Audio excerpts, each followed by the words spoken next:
La rébellion de Lucifer. Lucifer était un brillant fils l'Anonandek primaire de Nébadon. Il avait l'expérience du service dans de nombreux systèmes, il avait été un haut conseiller de son groupe et s'était distingué par sa sagesse, sa sagacité et son efficacité. Lucifer portait le numéro 37 de son ordre. Lorsqu'il fut mandaté par les Melchizedek et choisi parmi plus de 700 000 personnalités de son espèce, on le désigna comme l'une des 100 plus capables et plus brillantes. Partant de ce début magnifique et commettant le mal et faisant des erreurs, il s'adonna au péché, et il compte maintenant parmi les 3 souverains systémiques de Nébadon qui ont succombé à la pression du moi et se sont rendus au sophisme de la fausse liberté personnelle, rejet de l'allégeance à l'univers, négligence des obligations fraternelles, aveuglement aux relations cosmiques. L'univers de Nébadon, domaine du Christ Michael, comporte 10 000 systèmes de mondes habités. Dans toute l'histoire des fils l'Anonandek, dans toute leur œuvre parmi ces milliers de systèmes et au siège de l'univers, on ne trouve que 3 souverains systémiques qui aient jamais outragé le gouvernement du fil créateur. 1. Les chefs de la rébellion. Lucifer n'était pas un ascendeur, mais un fils créé de l'univers local, et l'on a dit de lui, tu étais parfait dans toutes tes voies depuis le jour où tu fus créé jusqu'au jour où l'injustice fut trouvée en toi. Il avait bien des fois siégé en conseil avec les Très-Hauts d'Edantia. Et Lucifer régnait, sur la sainte montagne de Dieu, le mont administratif de Jérusalem, car il était l'administrateur en chef d'un grand système de 607 mondes habités. Lucifer était un être magnifique, une brillante personnalité. Il venait immédiatement après les Très-Hauts pères des constellations dans la hiérarchie de l'autorité universelle. Malgré la transgression de Lucifer, les intelligences subordonnées s'abstinrent de lui témoigner de l'irrévérence et du dédain avant l'effusion de Michael sur Urantia. Même à l'époque de la résurrection de Moïse, l'archange de Michael ne porta pas contre lui un jugement accusateur, mais dit simplement, le juge te blâme. Le jugement en ces matières appartient aux anciens des jours, les dirigeants du super-univers. Lucifer est maintenant le souverain déchu et déposé de Satania. La contemplation de soi est vraiment désastreuse, même pour les personnalités exaltées du monde céleste. On dit de Lucifer, ton cœur s'est infatué à cause de ta beauté, tu as corrompu ta sagesse à cause de ta splendeur. Votre prophète de jadis vit son triste état lorsqu'il écrivit, comme tu es tombé du ciel, ô Lucifer fils du matin. Comme tu as été abattu, toi, qui as osé confondre les mondes.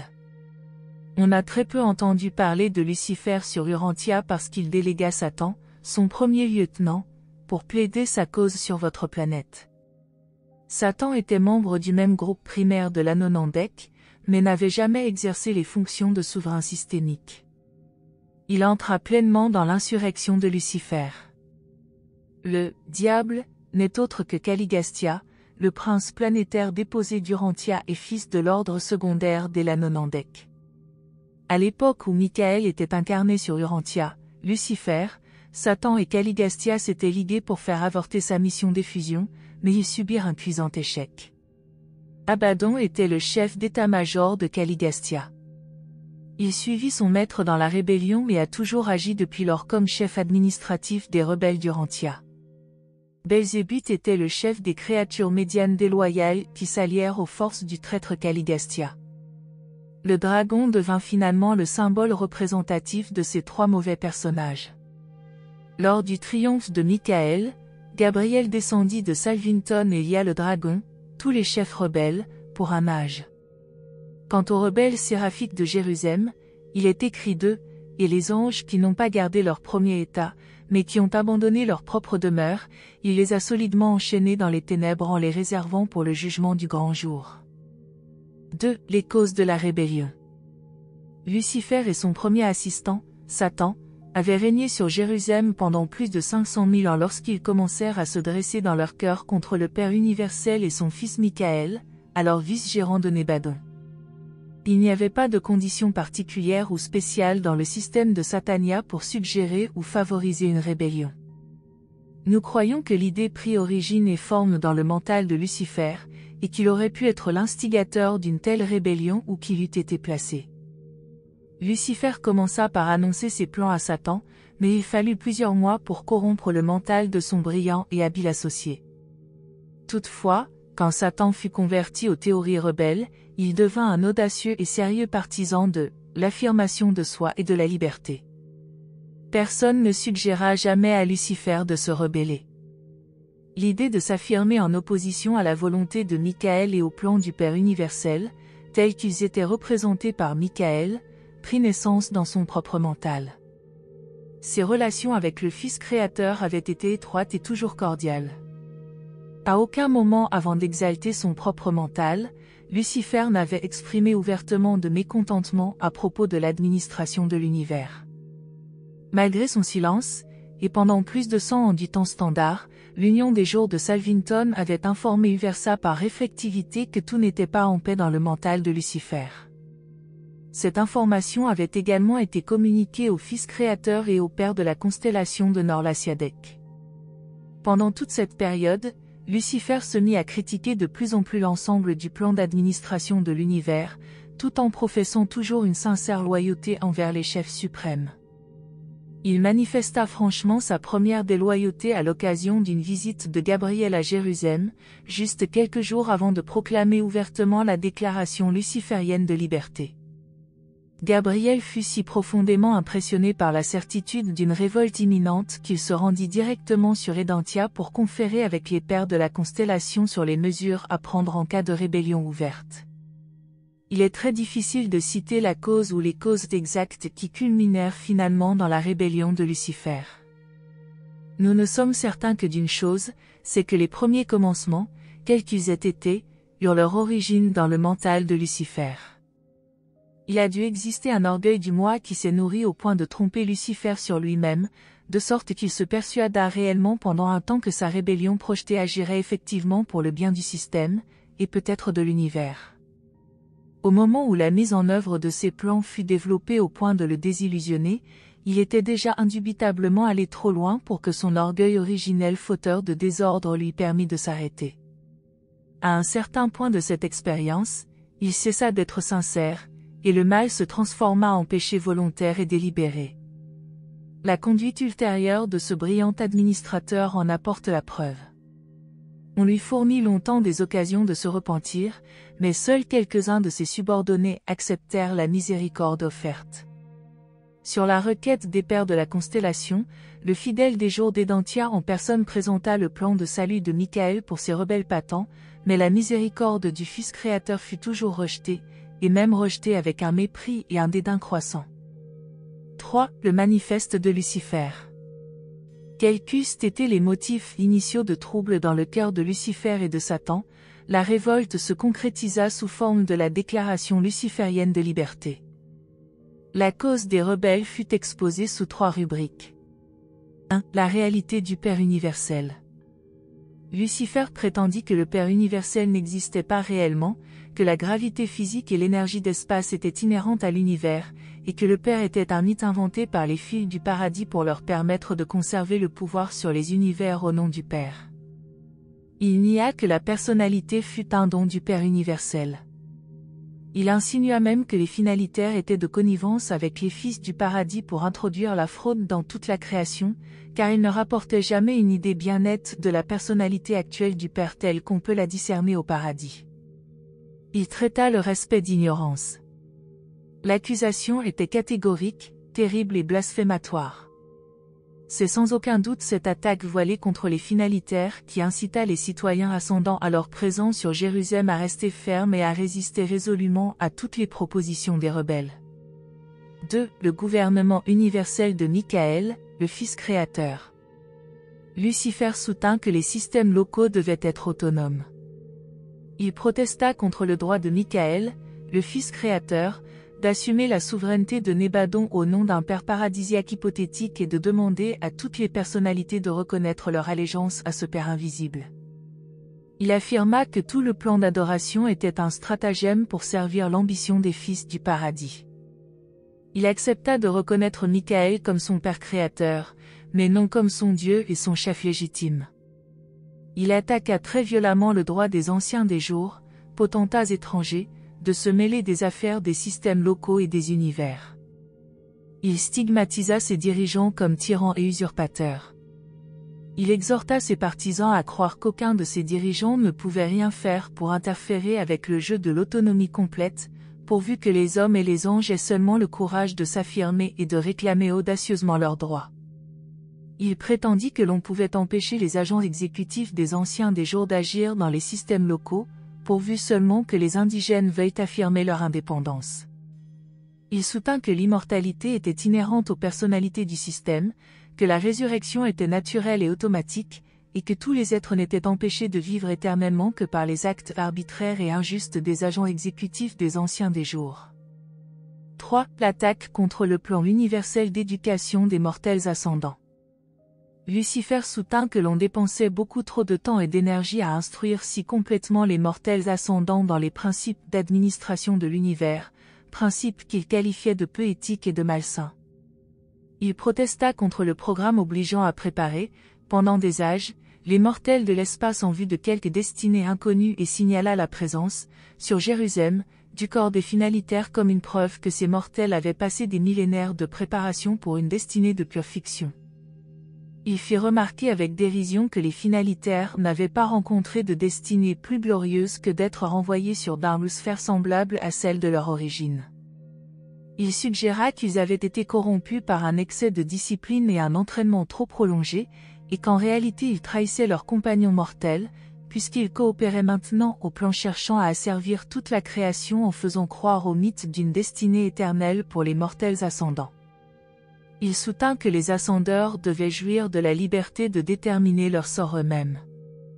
Il défia et condamna tout le plan d'ascension des mortels parrainé par les fils paradisiaques de Dieu et approuvé par l'Esprit infini. Et ce fut avec cette déclaration de liberté que Lucifer déclencha son orgie de ténèbres et de mort. 4. La rébellion éclate. Le manifeste de Lucifer fut proclamé au conclave annuel de Satania, sur la mer de Verre, en présence des foules assemblées de Jérusalem, le dernier jour de l'année, il y a environ 200 000 ans du temps d'Urantia. Satan proclama que l'on pouvait adorer les forces universelles, physiques, intellectuelles et spirituelles, mais que l'on ne devait obéissance qu'à Lucifer, le présent chef actuel, l'ami des hommes et des anges, et le Dieu de la liberté. L'affirmation de soi fut le cri de guerre de la rébellion de Lucifer.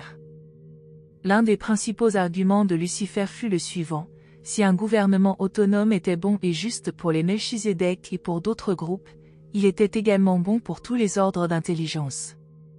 Il mit de l'audace et de la persistance à recommander l'égalité de mental et la fraternité d'intelligence. Il maintint que tout gouvernement devait se limiter aux planètes locales et à leurs confédérations volontaires dans les systèmes locaux. Il rejeta toutes les autres supervisions. Il promit aux princes planétaires qu'ils gouverneraient leur monde comme exécutif suprême. Il récusa le siège de la constellation comme emplacement des activités législatives, et de la capitale de l'univers comme centre directeur des affaires judiciaires.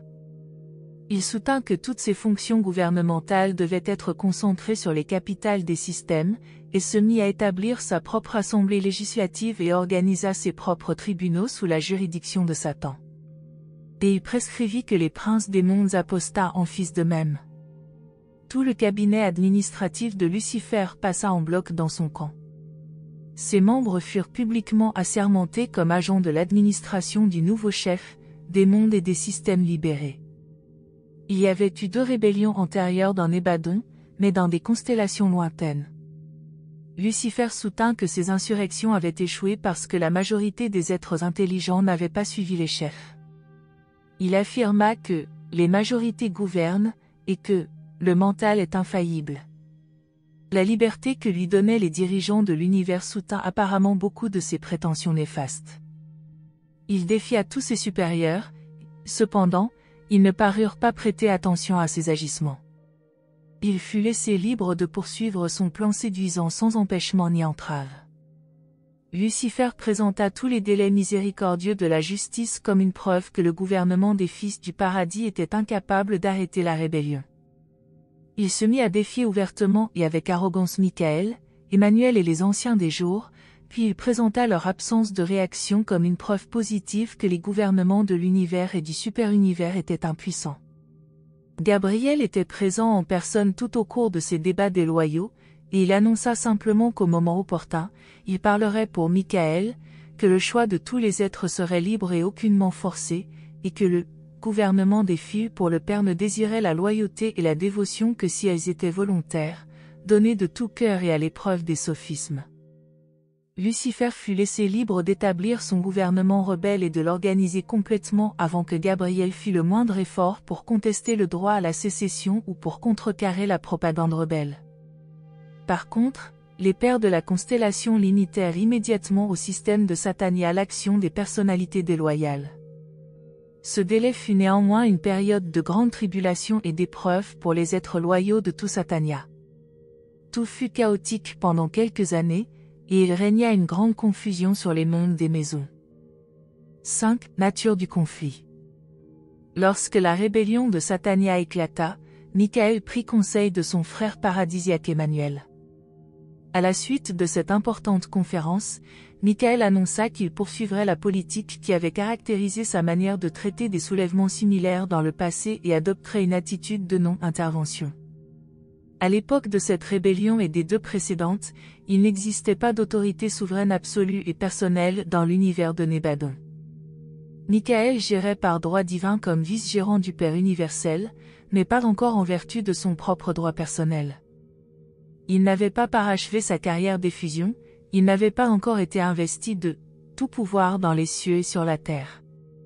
Depuis l'éclatement de la rébellion jusqu'au jour de sa montée sur le trône comme dirigeant souverain de Nébadon, Michael n'intervint jamais contre les forces rebelles de Lucifer.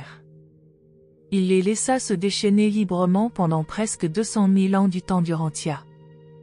Le Christ Michael possède maintenant d'ample pouvoir et l'autorité pour régler rapidement, et même sommairement, de tels déchaînements de déloyauté, mais nous doutons que cette autorité suprême l'inciterait à agir différemment si un autre soulèvement semblable se produisait. Puisque Michael choisissait de rester à l'écart de la guerre actuelle dans la rébellion de Lucifer, Gabriel réunit son état-major personnel sur Edentia. Puis, en conseil avec les Très-Hauts, il décida d'assumer le commandement des armées loyales de Satania. Michael resta sur Salvington tandis que Gabriel se rendait sur Jérusalem et s'installait sur la sphère dédiée au Père, le même Père universel dont Lucifer et Satan avaient mis en doute la personnalité. En présence des foules loyales rassemblées, il déploya la bannière de Michael, l'emblème matériel du gouvernement trinitaire de toute la création, les 3 cercles concentriques bleu d'azur sur fond blanc. L'emblème de Lucifer était une bannière blanche avec un cercle rouge au centre duquel se trouvait un disque noir.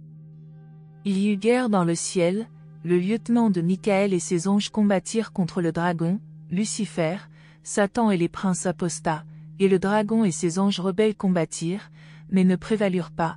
Cette guerre dans le ciel ne fut pas une bataille physique, un conflit comme on les conçoit sur Urantia. Au premier temps de la lutte, Lucifer discourut en permanence dans l'amphithéâtre planétaire. Gabriel avait établi son quartier général à proximité, et de là il mit sans cesse à nu les sophismes des rebelles. Les diverses personnalités présentes sur la sphère et qui hésitaient sur l'attitude à prendre allaient et venaient entre ces discussions jusqu'à ce qu'elles fussent parvenues à une décision définitive. Mais cette guerre dans le ciel était terrible et très réelle. Elle n'offrait à la vue aucun des actes barbares si caractéristiques de la guerre physique sur les mondes sans maturité, mais le conflit était beaucoup plus implacable. C'est la vie matérielle qui est menacée dans les combats matériels, mais c'est pour des enjeux de vie éternelle que la guerre dans le ciel faisait rage. 6. Un commandant séraphique loyal. De nombreuses personnalités accomplirent beaucoup de nobles actions inspiratrices de dévotion et de loyauté durant l'intérim entre l'ouverture des hostilités et l'arrivée du nouveau dirigeant systémique avec son état-major. Mais le plus poignant de ces audacieux exploits de dévotion fut la conduite courageuse de Manosia, commandant en second des séraphins du quartier général de Satania. Lorsque la rébellion éclata sur Jérusalem, le chef des armées séraphiques épousa la cause de Lucifer. Cela explique indubitablement pourquoi un si grand nombre de séraphins du 4e ordre, les administrateurs systémiques, s'égarèrent. Le chef séraphique fut spirituellement aveuglé par la brillante personnalité de Lucifer, dont les manières charmantes fascinaient les créatures célestes des ordres inférieurs. Elle ne pouvait tout simplement pas comprendre qu'il fût possible à une personnalité aussi éblouissante de faire fausse route. Il n'y a pas longtemps, en décrivant les expériences associées au début de la rébellion de Lucifer, Manosia disait « Mes instants les plus vivifiants furent ceux de la palpitante aventure liée à la rébellion de Lucifer, lorsqu'à grave titre de commandant en second des Séraphins, je refusai de participer au projet d'insulter Michael. Les puissants rebelles cherchèrent à me détruire au moyen des forces de liaison qu'ils avaient mises en place. Il y eut un formidable bouleversement sur Jérusalem, mais nul séraphin loyal n'eut de mal. Mon supérieur immédiat ayant fait défaut, il m'incombait d'assumer le commandement des légions d'anges de Jérusalem en tant que directeur titulaire des affaires séraphiques confuses du système. J'étais moralement soutenu par les Melchizedek, habilement aidé par une majorité de fils matériels, abandonné par un immense groupe de mon propre ordre, mais magnifiquement encouragé par les mortels ascendants de Jérusalem. Ayant été automatiquement coupé des circuits de la constellation par la sécession de Lucifer, nous dépendions de la loyauté de notre corps de renseignement qui envoyait des appels à l'aide sur Edentia depuis le système voisin Rantulia. Nous constatâmes que le règne de l'ordre, la loyauté intellectuelle et l'esprit de vérité triomphaient par inhérence de la rébellion, de l'affirmation de soi et de la prétendue liberté personnelle. Nous fûmes capables de résister jusqu'à l'arrivée du nouveau souverain systémique, le valeureux successeur de Lucifer. Immédiatement après, je fus affecté au corps d'administration provisoire d'Urantia des Melchizedek et j'assumai la juridiction sur les ordres séraphiques loyaux de la planète du traître Caligastia. Celui-ci avait nommé sa sphère membre du système nouvellement projeté de « monde libéré et de personnalités émancipées », proposé dans l'infâme déclaration de liberté émise par Lucifer dans son appel aux « intelligences aimant la liberté », pensant librement et orienté vers l'avenir dans les mondes mal commandés et mal administrés de Satania. Cet ange est encore en service sur Urantia où il fonctionne comme chef adjoint des Séraphins. Cette histoire de la rébellion.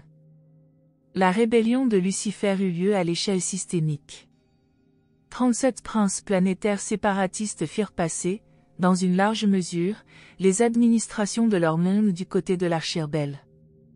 C'est seulement sur Panopsia que le prince planétaire ne réussit pas à entraîner ses peuples avec lui. Sur ce monde, et sous la direction des Melchizedek, le peuple se rallia au soutien de Michael. Elanora, une jeune femme de ce royaume de mortels, prit le commandement des races humaines, et pas une seule âme de ce monde déchiré par le conflit ne s'enrôla sous la bannière de Lucifer. Et depuis lors, ces Panopsiens loyaux ont toujours servi sur le 7e monde de transition de Jérusalem comme gardiens et bâtisseurs sur la sphère du Père et sur les 7 mondes de détention qui l'entourent. Les Panopsiens n'agissent pas seulement comme de véritables gardiens de ces mondes, mais exécutent aussi les ordres personnels de Michael pour les embellir en vue d'un futur emploi inconnu. Ils effectuent ce travail en s'attardant sur la route d'Edentia. Durant toute cette période, Caligastia plaidait la cause de Lucifer sur Urantia. Les Melchizedek s'opposèrent habilement aux princes planétaires apostats, mais les sophismes d'une liberté effrénée et les illusions de l'affirmation de soi avaient toutes les chances de tromper les peuples primitifs d'un monde jeune et peu développé. Les rebelles ne pouvaient faire leur propagande de sécession que par des efforts personnels, parce que le service des télédiffusions et tous les autres moyens de communication interplanétaire avaient été coupés par l'action des superviseurs systémiques des circuits. Dès que l'insurrection éclata effectivement, tout le système de Satania fut isolé à la fois des circuits de la constellation et de ceux de l'univers. Pendant ce temps, des agents séraphiques et des messagers solitaires transmirent tous les messages reçus ou expédiés. Les circuits aboutissant au monde déchu furent également coupés, de sorte que Lucifer ne put les employer pour propager son plan néfaste. Et ces circuits ne seront pas rétablis tant que l'Archirbel vivra dans Satania. Ce fut une rébellion Lanonandek. Les ordres supérieurs de filiation de l'univers local ne se rallièrent pas à la sécession de Lucifer. Un petit nombre des porteurs de vie stationnés sur les planètes rebelles fut cependant quelque peu influencé par la rébellion des princes déloyaux. Aucun des fils trinitisés ne s'égara. Les Melchizedek, les archanges et les brillantes étoiles du soir restèrent tous loyaux à Michael. Avec l'aide de Gabriel, ils combattirent vaillamment pour la volonté du Père et le règne du Fils. Aucun des êtres originaires du paradis ne fut impliqué dans la déloyauté. Avec les messagers solitaires, ils établirent leur quartier général sur le monde de l'esprit et restèrent sous le commandement du fidèle des jours d'Edentia. Aucun des conciliateurs n'apostasia, et pas un seul archiviste céleste ne s'égara, mais un fort contingent de rebelles fut prélevé parmi les compagnons de la Morontia et les instructeurs des mondes des maisons. Dans l'ordre suprême des séraphins, nul ange ne fut perdu, mais, dans le suivant, l'ordre supérieur, un groupe considérable fut trompé et pris au piège. Quelques membres du troisième ordre, celui des anges superviseurs, furent également dévoyés. C'est dans le quatrième groupe, celui des anges administrateurs, les séraphins normalement affectés au poste des capitales systémiques, que la plus terrible dislocation se produisit. Manosia sauva presque 2/3 d'entre eux, mais un peu plus du tiers suivit son chef dans les rangs rebelles. 1/3 de tous les chérubins de Jérusalem attachés aux anges administrateurs fut perdu avec les séraphins déloyaux. Parmi les aides angéliques planétaires, ceux qui sont affectés au fil matériel, environ 1/3 fut trompé, et presque 10% des ministres de transition furent pris au piège. Jean eut une vision symbolique de cette scène lorsqu'il écrivit à propos du grand dragon rouge, et sa queue entraîna le tiers des étoiles du ciel et les précipita dans les ténèbres. Les pertes les plus grandes eurent lieu dans les rangs des anges, mais la plupart des ordres inférieurs d'intelligence furent impliqués dans la déloyauté. Parmi les 681 217 fils matériels perdus dans Satania, 95% furent victimes de la rébellion de Lucifer. Sur les planètes individuelles dont les princes planétaires s'étaient ralliés à la cause de Lucifer, un grand nombre de créatures médianes fut perdu. Sous beaucoup de rapports, cette rébellion fut le plus étendu et le plus désastreux des épisodes semblables dans Nébadon. Plus de personnalités furent impliquées dans cette insurrection que dans l'ensemble des deux autres. Et cela restera éternellement le déshonneur des émissaires de Lucifer et de Satan que de n'avoir pas épargné les écoles enfantines de la planète culturelle des finalitaires, mais d'avoir cherché plutôt à corrompre le mental en cours de développement des petites âmes sauvées des mondes évolutionnaires par miséricorde. Les ascendeurs mortels étaient vulnérables, mais résistèrent mieux que les esprits inférieurs au sophisme de la rébellion.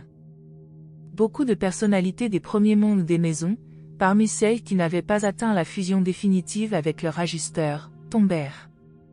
Mais nul citoyen ascendant de Satania résidant à Jérusalem ne participa à la rébellion, et cette abstention s'inscrit à la gloire de la sagesse du plan d'ascension. Heure après heure et jour après jour, les stations de télédiffusion de tout Nébadon furent envahies par d'anxieux observateurs de toutes les classes imaginables d'intelligence céleste qui lisaient avec soin les bulletins de la rébellion de Satania. Ils se réjouissaient à mesure que les rapports se succédaient pour décrire l'inébranlable loyauté des ascendeurs mortels qui, sous la direction de leur Melchizedek, résistaient victorieusement aux efforts conjugués et prolongés de toutes les subtiles forces mauvaises qui se rassemblaient si rapidement sous l'étendard de la sécession et du péché. Il s'écoula plus de 2 ans du temps systémique entre le commencement de la « guerre dans le ciel » et l'installation du successeur de Lucifer. Le nouveau souverain arriva enfin, atterrissant sur la mer de Verre avec son état-major. Je faisais partie des réserves mobilisées par Gabriel sur Edentia, et je me rappelle bien le premier message de l'Anaforge au père de la constellation de Nor-Lasiadek. Il disait « Aucun citoyen de Jérusalem n'a été perdu. Tous les mortels ascendants ont survécu aux ardentes tribulations et sont sortis triomphants et entièrement victorieux de l'épreuve décisive. » Ce message fut envoyé à Salvington, à Uversa et au paradis pour assurer que l'expérience de survie de l'ascension des mortels constituait la plus grande sécurité contre la rébellion et la meilleure sauvegarde contre le péché. La noble troupe de Jérusalem comptait exactement 187 432 811 mortels fidèles. Avec l'arrivée de l'Anaforge, les archirebelles furent détrônés et dépouillés de tout pouvoir de gouvernement. On leur permit cependant de circuler librement dans Jérusalem, sur les sphères morontielles, et même sur les planètes habitées individuelles.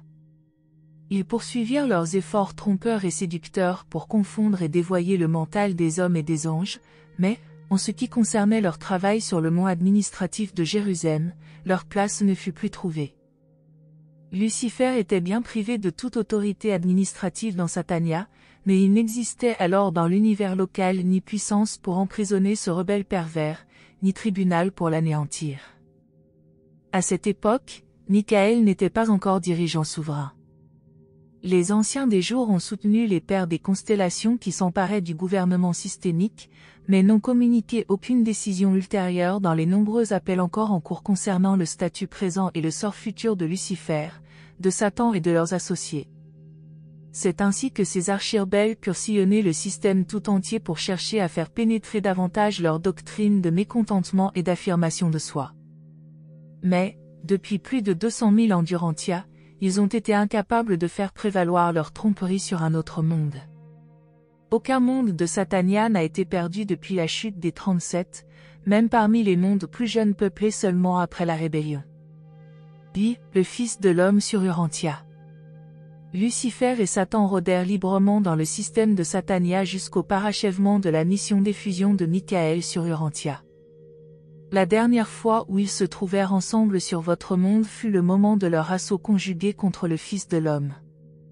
Auparavant, lorsque les princes planétaires, les « fils de Dieu », se rassemblaient périodiquement, Satan venait aussi, prétendant qu'il représentait tous les mondes isolés des princes planétaires déchus. Mais cette liberté sur Jérusalem lui a été refusée depuis l'effusion terminale de Michael. À la suite de l'effort de Lucifer et de Satan pour corrompre Michael pendant son incarnation d'effusion, toute sympathie à leur égard a péri dans Satania, c'est-à-dire hors des mondes pécheurs isolés. L'effusion de Michael mit fin à la rébellion de Lucifer dans tout Satania, sauf sur les planètes des princes planétaires apostats. Telle fut la signification de l'expérience personnelle de Jésus juste avant sa mort charnelle lorsqu'il s'écria en présence de ses disciples, « Et je vis Satan tomber du ciel comme un éclair. » Satan était venu avec Lucifer sur Urantia pour la dernière bataille décisive. Le Fils de l'homme avait confiance dans sa réussite et savait que son triomphe sur votre monde réglerait pour toujours le statut de ses ennemis séculaires, non seulement dans Satania, mais aussi dans les deux autres systèmes où le péché avait pénétré. La survie des mortels et la sécurité des anges furent affermies quand votre maître, répondant aux propositions lucifériennes, répliqua calmement avec une assurance divine, « Arrière de moi, Satan. » Ce fut, en principe, la véritable fin de la rébellion de Lucifer. Il est vrai que les tribunaux du Versa n'ont pas encore rendu la décision exécutive concernant l'appel de Gabriel sollicitant la destruction des rebelles, mais il n'y a aucun doute qu'ils vont statuer dans la plénitude des temps, car les premières mesures pour l'audience du cas ont déjà été prises. Quelque temps avant sa mort, le Fils de l'homme reconnaissait encore Caligastia comme techniquement prince planétaire d'Urantia. Jésus dit, « Maintenant est le jugement de ce monde, maintenant le prince de ce monde sera jeté bas. » Un peu plus tard encore, avant de parachever l'œuvre de sa vie, il annonça, « Le prince de ce monde est jugé. » Et c'est ce même prince détrôné et discrédité qui fut jadis appelé Dieu d'Urantia. Le dernier acte de Michael avant de quitter Urantia fut d'offrir son pardon à Caligastia et Daligastia, mais ils dédaignèrent cette affectueuse proposition. Caligastia, votre prince planétaire apostat, est encore libre de poursuivre ses desseins néfastes sur Urantia, mais n'a absolument pas le pouvoir de pénétrer dans le mental des hommes ni d'aborder leur âme pour les tenter ou les corrompre, à moins que les hommes ne désirent réellement être maudits par sa présence perverse. Avant l'effusion de Michael, ces chefs des ténèbres cherchaient à conserver leur autorité sur Urantia et résistaient opiniâtrement aux personnalités célestes mineures et subordonnées. Mais, depuis le jour de la Pentecôte, le traître Caligastia et son tout aussi méprisable associé Daligastia sont serviles devant la majesté divine des ajusteurs de pensée du paradis et de l'esprit de vérité protecteur, l'esprit de Michael qui a été répandu sur toute chair. Même ainsi, nul esprit déchu n'a jamais eu le pouvoir d'envahir le mental ni d'inquiéter l'âme des enfants de Dieu. Ni Satan ni Caligastia n'ont jamais pu toucher des fils de Dieu par la foi ou s'en approcher. La foi est une armure efficace contre le péché et l'iniquité. Il est vrai que, quiconque est né de Dieu est son propre gardien, et le méchant ne le touche pas. En général, lorsque des mortels faibles et débauchés sont présumés être sous l'influence du diable et des démons, ils sont simplement dominés par leurs propres tendances avilissantes et sont emportés par leurs propensions naturelles. On a attribué au diable beaucoup de maux qui ne lui sont pas imputables. Caligastia est resté relativement impuissant depuis la croix du Christ. 9. Le présent statut de la rébellion. Dans les premiers temps de la rébellion de Lucifer, le salut fut offert par Michael à tous les rebelles. À tous ceux qui feraient preuve d'un sincère repentir, il proposa de leur pardonner et de les réintégrer dans quelques postes de service universel dès qu'il aurait obtenu la souveraineté complète sur son univers. Aucun des chefs n'accepta cette offre miséricordieuse, mais des milliers d'anges et d'êtres célestes des ordres inférieurs, y compris des centaines de fils et de filles matériels, acceptèrent la miséricorde proclamée par les Panopsiens et furent réhabilités au moment de la résurrection de Jésus il y a 1900 ans. Depuis lors, ces êtres ont été transférés sur les mondes jérusalémiques du Père, où il est techniquement nécessaire qu'ils soient maintenus jusqu'à ce que les tribunaux du Versa rendent leur décision sur l'affaire de Gabriel contre Lucifer. Mais nul ne doute que ces personnalités repentantes et sauvées seront exclues du décret d'annihilation quand le verdict sera rendu. Ces âmes en probation travaillent maintenant avec les Panopsiens à prendre soin du monde du Père. Le maître fourbe n'est jamais retourné sur Urantia depuis l'époque où il essaya de détourner Michael du dessein de parachever l'effusion qui devait l'établir de manière sûre et définitive comme maître absolu de Nébadon. Quand Michael devint le chef confirmé de Nébadon, Lucifer fut mis en prison par les agents des anciens des jours du Versa. Depuis lors, il est resté prisonnier sur le satellite numéro 1 du groupe des sphères transitionnelles du Père qui entoure Jérusalem. Et c'est là que les dirigeants des autres mondes et systèmes peuvent contempler la fin du déloyal souverain de Satania. Paul connaissait le statut des chefs rebelles consécutifs à l'effusion de Michael, car il décrivit les chefs de Caligastia comme une armée spirituelle de perversité dans les lieux célestes. Lorsque Michael assuma la souveraineté suprême de Nébadon, il réclama aux anciens des jours le droit d'interner toutes les personnalités ayant pris part à la rébellion de Lucifer, ceci en attendant les ordonnances des tribunaux superuniversels dans le cas de Gabriel contre Lucifer, qui avait été soumis à la Cour suprême du Versa depuis près de 200 000 ans à la manière dont vous comptez le temps. En ce qui concerne le groupe de rebelles de la capitale du système, les anciens des jours firent droit à la demande de Michael, mais avec une seule exception, Satan aurait la permission de faire des visites périodiques aux princes apostats des mondes déchus jusqu'à ce qu'un autre fils de Dieu ait été accepté par ces mondes apostats ou jusqu'au moment où les tribunaux du Versa commenceraient à juger le cas de Gabriel contre Lucifer. Satan pouvait venir sur Urantia parce que vous n'aviez aucun fils réside ayant le rang nécessaire pour lui tenir tête, ni prince planétaire ni fils matériel. Depuis lors, Mashivanta Melchizedek a été proclamé prince planétaire vice-gérant d'Urantia, et l'ouverture du procès de Gabriel contre Lucifer a donné le signal pour inaugurer des régimes planétaires temporaires sur tous les mondes isolés. Il est vrai que Satan a rendu périodiquement visite à Caligastia et à d'autres princes déchus jusqu'au moment des présentes révélations, qui coïncident avec la première audience du procès de Gabriel pour l'annihilation des archirebelles. Satan est maintenant détenu inconditionnellement sur les mondes prisons de Jérusalem.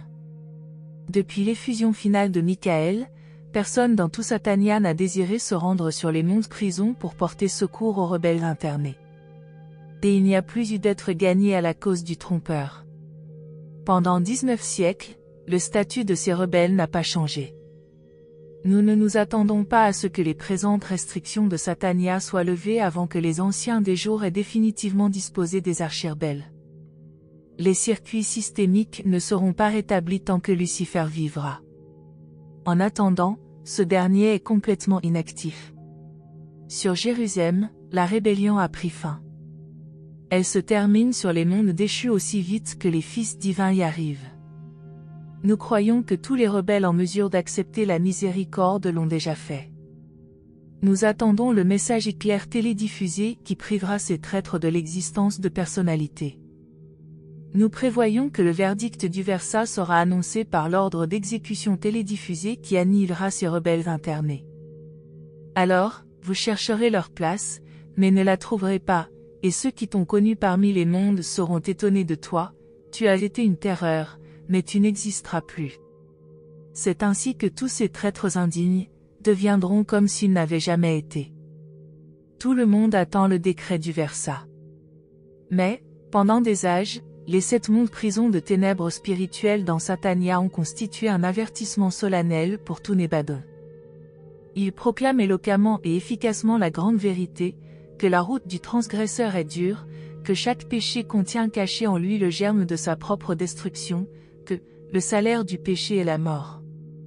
Présenté par Manovandeh Melchizedek, jadis attaché à l'administration provisoire d'Urantia. N'oubliez pas de laisser vos commentaires ci-dessous pour partager vos propres réflexions sur le livre d'Urantia, et si vous avez aimé cette vidéo, n'hésitez pas à la liker et à la partager avec d'autres personnes intéressées par la spiritualité et philosophie. Merci de nous avoir rejoints aujourd'hui, et je vous retrouve bientôt pour une nouvelle exploration passionnante.